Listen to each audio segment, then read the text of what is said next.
2204，俄罗斯最新科幻电影《防空洞》终于在网线上映。电影上映首周就以1.9亿的票房成绩，在俄国的影评网站上拿下了8.2的高分。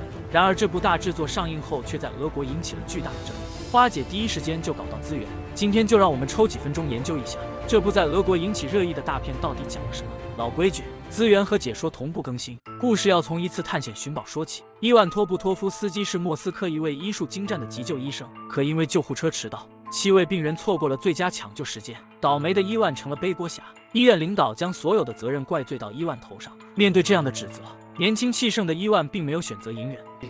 Я вас спросил, какой норматив прибытия скорой на место?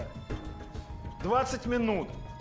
Или у вас в Москве другие нормативы? Слушайте. 然而伊万的争取却没有给他带来任何公平，领导反而还将他的离开说成了引咎辞职。因为这次医疗事故，伊万被剥夺了行医资格，郁闷的他无处申诉，每天只能借酒消愁。这天中午，伊万突然接到了德国好友马德的电话。马德是一位战争研究学者，经常往返俄国和德国等地，收集一些战争时期的东西。马德从一个老兵手中搞到了一份老旧的地图。几十年前，德军和苏军曾在俄国边境有过一次大规模交火。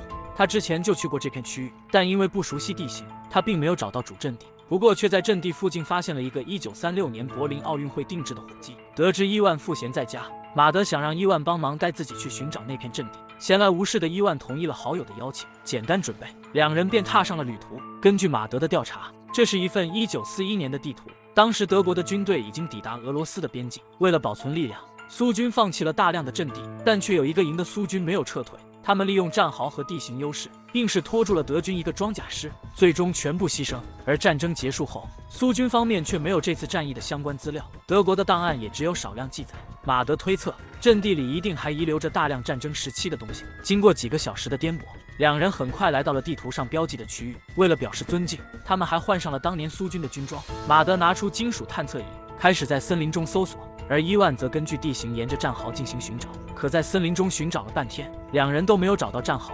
难道是情报有错吗？就在马德准备去另一个方向寻找的时候，探测仪突然响起，伊万急忙拿起铁铲。经过几分钟的努力，他们在下方发现了10几枚弹壳。根据子弹的样式分析，这种子弹正是当年苏军使用的。伊万怀疑战壕就在附近，然而就在马德四处寻找时，森林中却突然响起一声爆炸。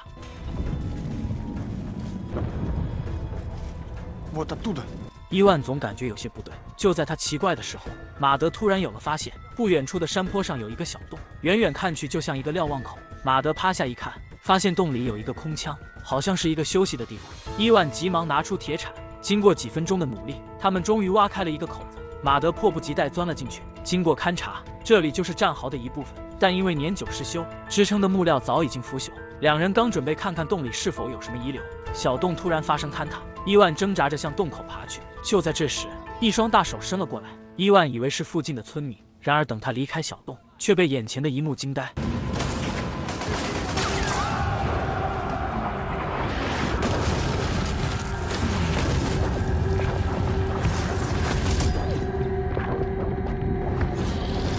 周围战火连天，炮声不断，而拉他的竟然是一个苏军。不等伊万搞清楚怎么回事，一个男人突然将他扑倒。紧接着，几人的身旁就响起了一声爆炸，原来是一枚榴弹。被扑倒的时候，伊万兜里的弹壳也掉了出来。然而他低头一看，却再度傻眼，原本锈迹斑斑的弹壳竟然变成了崭新的。就在伊万发愣的时候，洞里的马德也被拖了出来，两人被丢到了坑道的一旁。而战壕里的士兵们正在各自忙碌，有人在开枪，有人在搬运弹药。一枚榴弹飞来，坑道里的士兵瞬间被炸成重伤。看着恐怖的一幕，伊万和马德都还没缓过神来。就在这时，一个军官来到战壕，看到马德手里有探测器，军官便以为马德是工兵，不由分说，拽着他就向另一边跑去。原来他们的侧方有一片雷区，需要进行排除。在军官的催促下，一脸蒙圈的马德就被推了上去，他也只能小心翼翼进行探测。仪器很快发出警报，马德轻轻扒开表面的黄土，发现脚下竟然有一颗地雷。可看到地雷的型号，马德却再度傻眼，这竟然是德军2战时使用的反坦克地雷。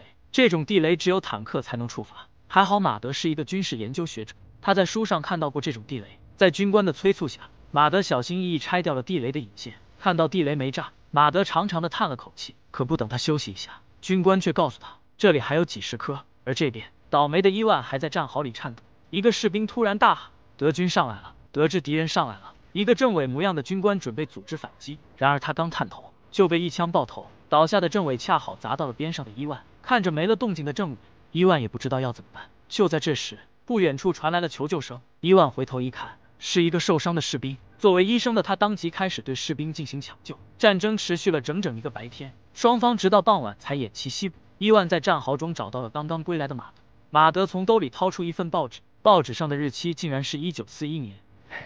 1941 год. Скоро наступление.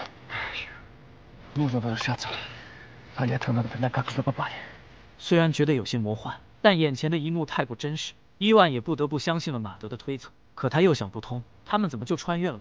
马德曾经在一本书上看过，当两个时间点的空间出现波动，空间就会出现裂缝。他怀疑是苏德两军在交战的时候导致空间出现了波动。听到马德的话，伊万也十分无奈，但现在可不是纠结这些的时候，他们必须要想办法回去。马德想到了他们探险的那个防空洞，他怀疑回去的路就在那里。可整个战壕里有几十个防空洞，两人一时间也不知道他们是从哪个洞里出来的。没办法，两人只好先留在战壕。就在这时，一个小队要外出巡逻，伊万觉得这是一个机会，提出想要跟随。小队长也没多想，将伊万编入了小队，在战壕里巡视了一圈。伊万也没有找到他们来的那个防空洞。他和小队长坐在一棵树下准备休息，队长拿出香烟，却发现没带火。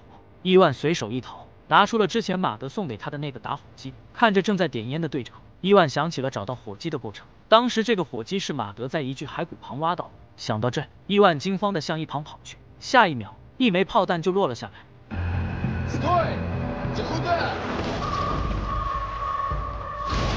猛烈的炮火吓得伊万在森林里不停乱窜，还好一个路过的老兵拉住了他。伊万刚想道谢，却发现老兵有些眼熟。他询问了对方的名字，结果却得知男人也叫伊万。伊万又急忙询问了男人的地址，男人说自己是莫斯科15号公寓的。听到公寓的名字，伊万彻底傻了，眼前的男人竟然是他的爷爷。伊万小时候听奶奶说，爷爷在战场上失踪了，没想到爷爷失踪的地方竟然是这里。伊万想将苏军要战败的事情告诉爷爷，让他赶快带着大家撤离。可他还没说完，森林里突然响起坦克的轰鸣声。伊万探头看去，德军竟然调来了虎式坦克，而且数量还不少。伊万的爷爷拿起一旁的狙击枪，趁着夜色瞄准了德国军官，蹬腿2下半，被击中的军官倒在地上没了动静。眼看偷袭得手，爷爷没有停留，带着伊万向着森林深处跑去。这边马德也正在寻找那个防空洞，可谁知却不小心误入了军官们的休息室。为首的军官认出了马德，为了奖励马德白天的表现，军官给他倒了一杯伏特加。大家举起酒杯想要畅饮，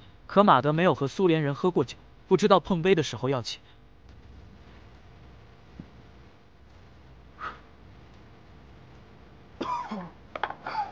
原来起立敬酒是从那边过来的。喝到一半，几个军官拿出了地图，大家正在研究德军会从哪个方向进攻。喝得迷迷糊糊的马德指了一个区域，他不仅说出了德军的布防，还说德军明天会从西边进攻，他们还配备了大量的虎式坦克。可这里是森林，坦克无法发挥优势，大家都觉得不可能。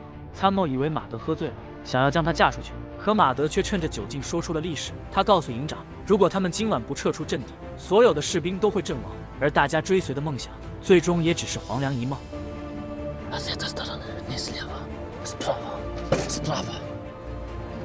Пойдет другая танковая группа. А за ней вся немецкая танковая армия.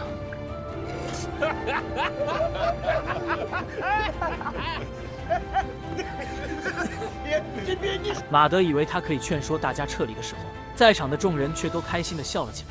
就在这时，伊万和侦察的小队也回到了营地。伊万的爷爷将德军集结坦克的情报说了出来，情报上的内容和马德刚才说的一模一样。按照目前的情况来看，他们守不住这个阵地。参谋建议营长带着大家撤离，然而营长却拒绝了这个提议。原来他们的后方有一个军工厂，工厂正在生产武器弹药，如果他们撤了，德军3天内就可以赶到工厂，他们在这里多坚持1天，工厂就可以多生产一些武器，所以营长才会坚持要留下来。看着固执的指挥官，马德无法理解。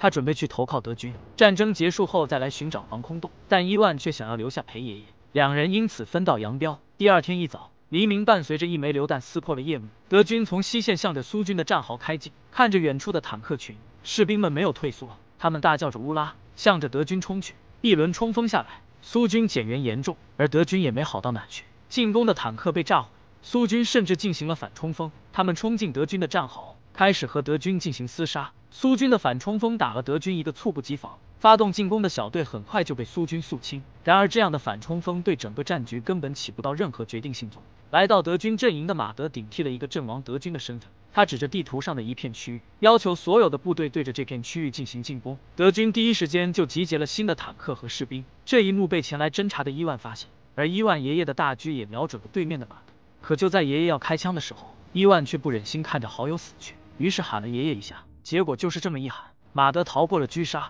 然而侦察小队在撤离的时候却被德军发现，一枚榴弹不慎炸伤了爷爷。伊万急忙和队友们将爷爷送回了战壕。还好他是一个医生，熟悉抢救流程，在他的努力下，爷爷体内的弹片都被顺利取出。看着昏迷不醒的爷爷，伊万的内心五味杂陈。他想要带着爷爷离开这里，可他又担心改变历史。就在伊万纠结的时候，他注意到了兜里的弹壳，原本崭新的弹壳又变成了锈迹斑斑。他瞬间反应过来，这个防空洞就是他们来的那个。伊万刚想进屋，德军却再次发起冲锋，一枚榴弹飞来，战壕当场被碎石堵死，眼看回不去了，伊万也不再纠结。他抬起爷爷的大狙，对着德军疯狂射击。然而这样的狙击枪根本打不穿坦克。伊万看到了一旁的迫击炮，他将炮弹丢入炮管，小小的炮弹在天空中划出一道红线，精准命中了一辆坦克。可这样的反攻又有什么用呢？苏军的防线很快就被击垮，德军长驱直入。然而即使到了最后，苏军依旧没有撤退，只要是能动的都在进行反击。而与此同时，冲入战壕的德军开始对战壕里的苏军进行肃清，只要是还有一口气的都会被干掉。此时的伊万也受了伤，他只能拿着武器在战壕里乱窜。在一个拐角，他遇到了马德。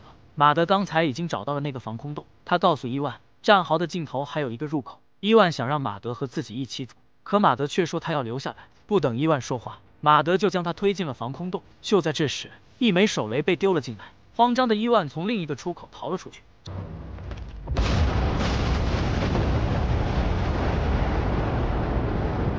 就在伊万以为他死定的时候，森林中竟然出现了一辆大军。伊万这才意识到自己回来了，可他刚想打电话求助，却因为伤势过重晕了过去。等伊万再睁眼，他已经被送上了救护车，好友马德就在一旁。然而这个马德却告诉伊万，自己不是马德，而是他的孙子尼玛。